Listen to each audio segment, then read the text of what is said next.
Welcome. In this video, I'm going to teach you a great exercise for reliably increasing the accuracy of the right hand when you're playing any kind of fingerstyle guitar, fingerpicking guitar, and classical guitar. So no matter what you're using with the right hand, whether you're using nails on a classical guitar or just the skin of your fingers on a steel string guitar or finger picks even on a banjo or something like that, this exercise I find to be just gold for getting me synced up with the right hand and where the strings are.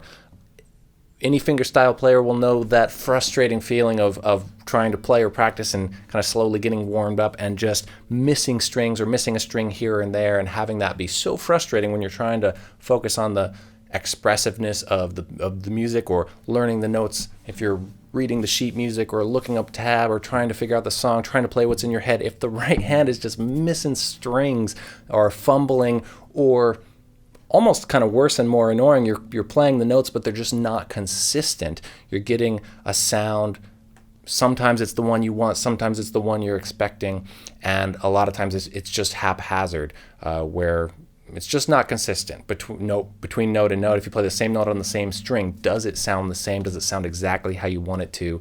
Is the dynamics the same and all of that? This exercise deals with all of that, fixes all of that. It's so awesome. It's so extremely simple too, and so calming, I think. I call it the right hand calibration exercise because it really does exactly that, what I'm talking about here. It just calibrates my sense physically of where those strings are in relationship to my fingers and my fingernails. Now I play with my nails on the classical guitar. As any classical guitarists watching know, that's what most classical guitarists are doing, playing with fingernails. So it's even more important when a nail changes, gets broken, we reshape our nails, but we suddenly have shorter nails than we did yesterday because we reshaped them, or something broke and we're fixing it or whatever. In fact, I just had a little accident with my ring finger, and my nail shape is a little different. And so I come back to calibrate my right hand to recenter my sense of exactly where those strings are and where to play them, and it works beautifully. And it's actually the very first thing I do in my warm-up routine every time I play guitar, and I'll do this on other guitars as well, electric guitar too. I'll just do it with my right hand on electric guitar or steel string, or usually classical guitar will be the first thing. But I find it very calming and very meditative. We're not even going to use the left hand at all. It's just all about syncing up, calibrating our right hand. It really, really works. If you want to, even if you're confident with your right hand, doing this daily for me, I don't feel like I'm playing consistently, getting the sound I want, finding those strings until I do this. So give it a shot and see how it works for you. It's so simple, and it's very kind of systematic in just wanting to use all the combinations of our fingers on every string. So the whole exercise, we're going to be hearing the open strings up and down. So this is how it starts. Okay, so we're going to hear that the whole time.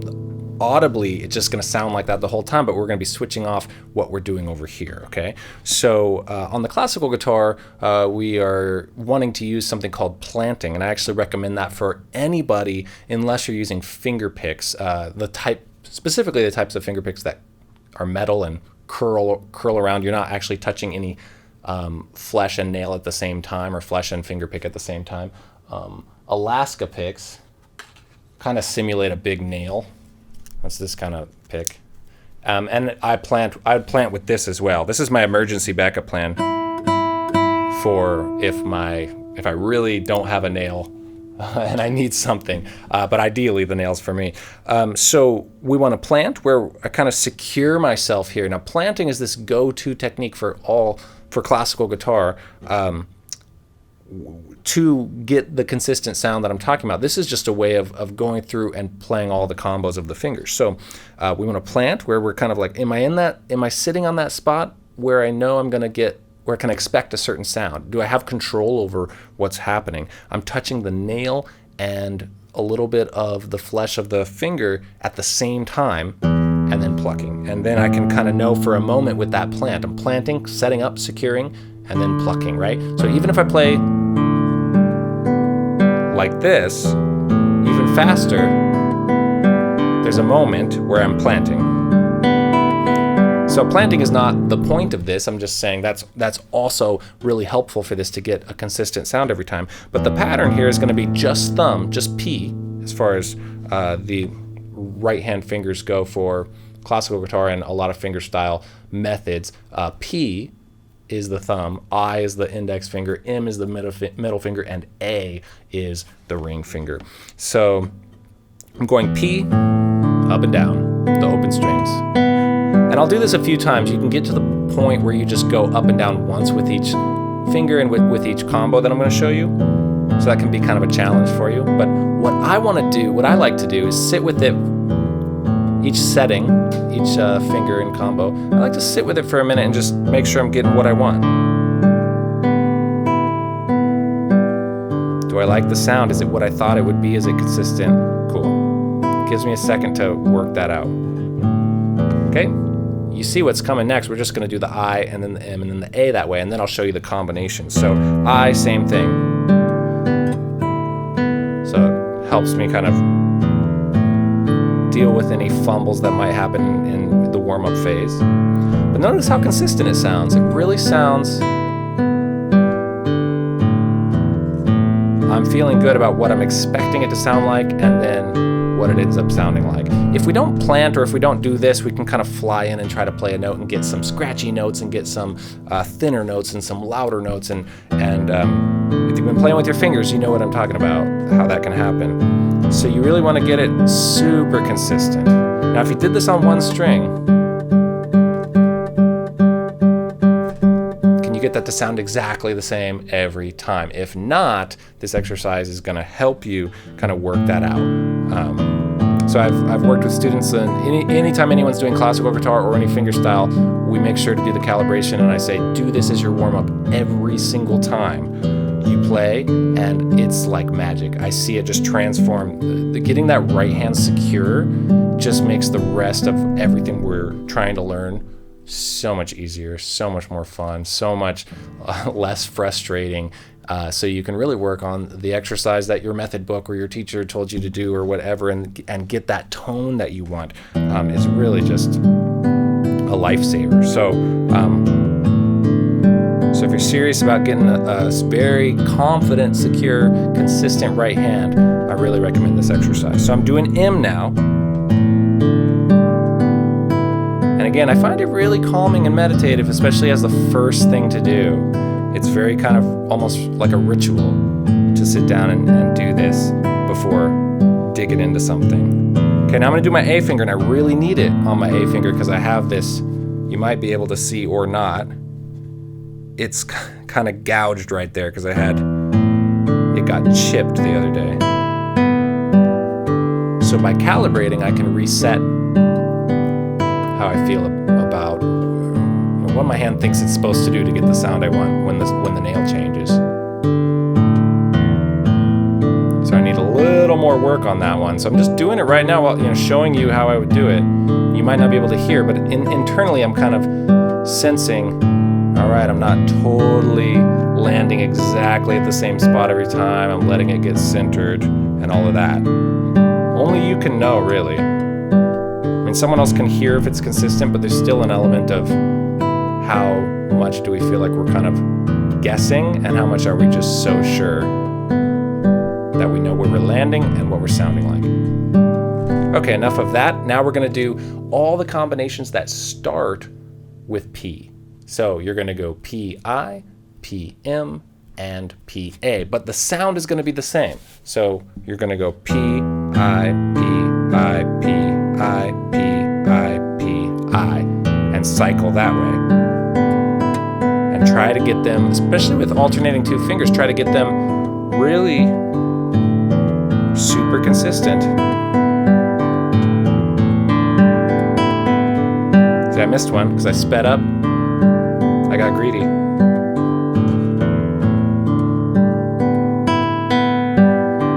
Okay, after you do PI, you do PM. We're going to do all of them.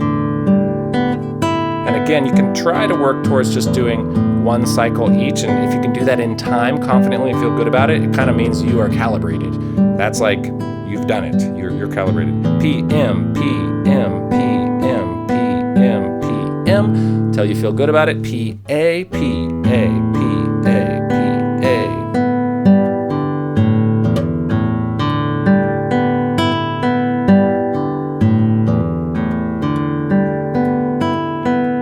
I'm talking less on this one because I'm really thinking about that A finger that I'm recalibrating and wanting to really do it and get it. But it's working. I feel it working. Okay, now we're going to do all the combinations from I. I, P, I, P, I, P. So all the combinations starting with I.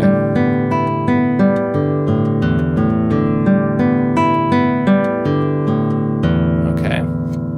Okay, once you feel good about that, I am, I am, I am. Okay, this is just I am alternating. I mean, this is go-to stuff for fingerstyle and classical.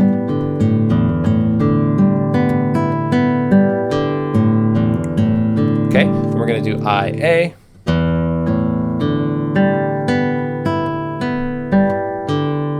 Now, I don't do this with the metronome because I want to be able to slow down and really get exactly what I want when I need to and speed up when I'm feeling confident to kind of test it out.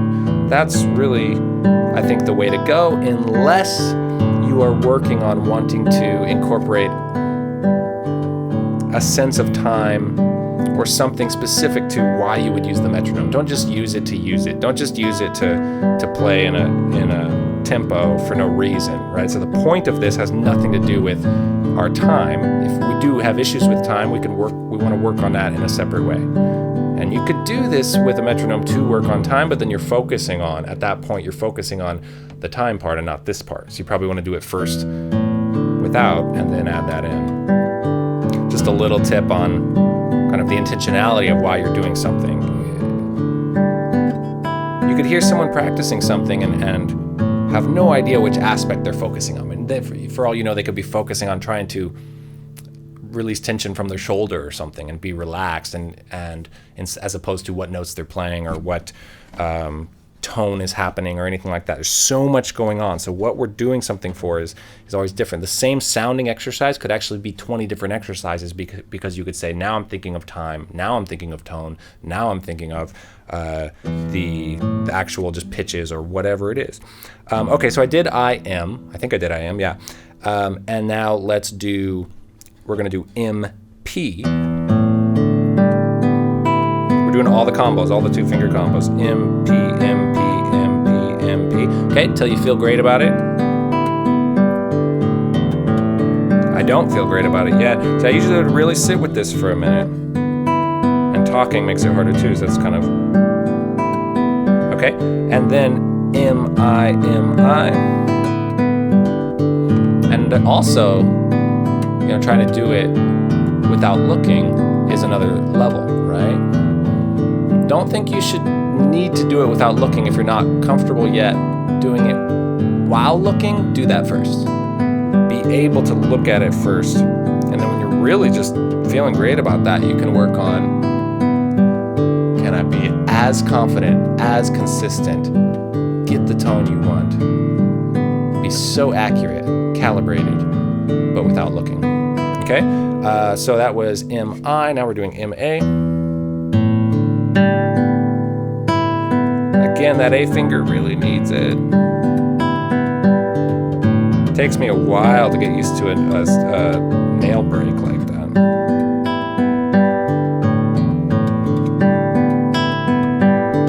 Kind of a good time to show you this one because I had that happen actually. Okay, so I'm going a little too fast. And again, I'll do this every day. I haven't done it yet today, so it's kind of nice to do it while I show you. But, all right. Okay, now I'll just walk through the rest of them.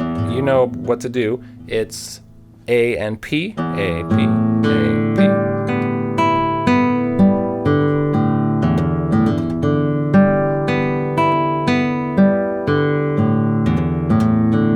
Okay, one little tip here. If you haven't been aware of this yet, really be careful not to reach for the strings this way, like reaching down, you actually want to move your whole hand position. These knuckles, where the knuckles are, want to move with you. Okay, so I'm doing A, P, A, P, A, P. My relationship to the string, the fingers relationship to the strings are the same here as they are here. Okay, so it's not this and then this and then this. That'll mess up your tone, that'll mess up your consistency, that'll, it makes a lot of sense, right? If you're playing a good note, a good tone here, why would you want to play this one here? You want to have that same type of angle. Just a little side note. Okay, let's do A, I.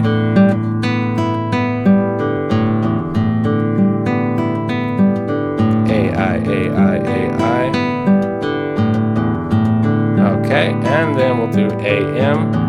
Notice how I switched in time. Oops, and then I messed up from talking, but so I'm gonna go A, I, A, I. I'm gonna switch in time.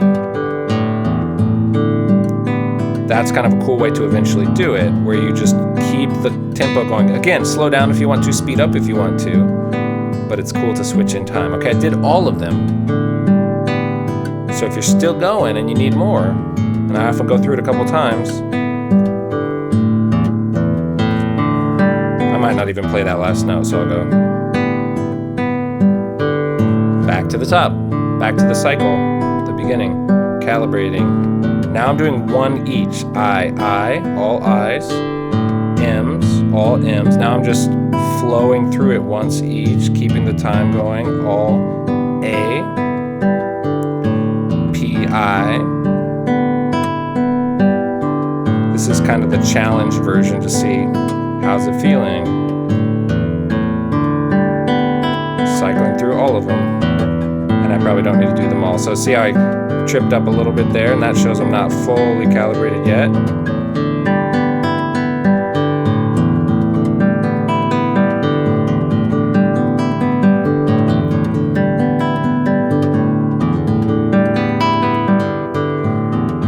So I'm slowing down a little because I was speeding up just to show you.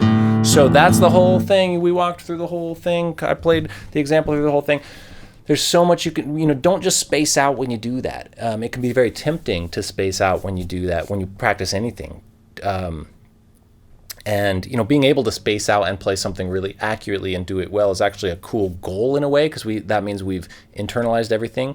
But and then you can focus on being musical or listening to someone else you're playing with or whatever, something else to enhance your experience and the music itself. But when we're trying to practice, we should be as hyper-focused as possible, having so much intent with it. So with this, just every moment, listening, feeling, checking that consistency, that tone, be just super tuned in with it. So don't space out just because it's very droney and kind of and goes and can be monotonous. It should be very stimulating. It should be the opposite of boring and monotonous. It should be exciting even, because you can feel like, oh, there was a little tiny angle difference. It caused a different sound. I'm going to fix that the next time. Let me fix that.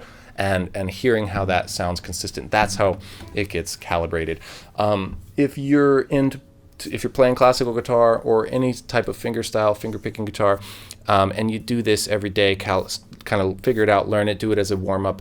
I'd say for about a month or so, I bet you will feel amazing results and hear amazing results from just your confidence, accuracy, consistency of your right hand, your tone, all of that stuff, which means you can focus on the music or learning a new song or whatever it is, or something else that you're needing to work on, because that right hand is just there for you, supporting you. So I hope you found that helpful, and I really hope you give it a shot, and would love to hear what you think if you start to notice some results, or if there's something you've done to help your right hand accuracy that you found really helpful. I'd love to hear about stuff from you as well. Hope to see you in another lesson soon, and happy practicing.